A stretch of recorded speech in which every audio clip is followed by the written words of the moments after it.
बिहार विधानसभा चुनाव के तारीखों की घोषणा हो गई है। इधर रामनगर विधानसभा क्षेत्र सुरक्षित सीट पर वर्तमान भाजपा विधायक भगीरथी देवी हैं, लेकिन इस बार चर्चा है कि वर्ष 2020 में सरकार गठन के फ्लोर टेस्ट में भाजपा विधायक भागीरथी देवी समय पर उपस्थित नहीं थी।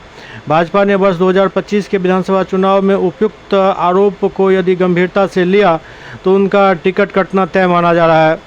ऐसे में बताया जा रहा है जो भाजपा के कर्मठ, जुझारू एवं संघर्षशील प्रबल दावेदार विजय राम को उम्मीदवारी मिल सकती है।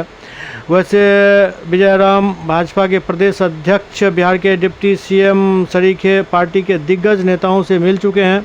इन्हें क्षेत्र की जनता का अपार समर्थन भी मिल रहा है, क्योंकि विजय राम रामनगर सुरक्षित विधानसभा क्षेत्र के शहर एवं गांव का युद्ध स्तर पर दौरा कर चुके हैं और आम लोगों में अपनी पैठ बना चुके हैं। अब देखना होगा जो बीजेपी आखिर क्या फैसला लेती है।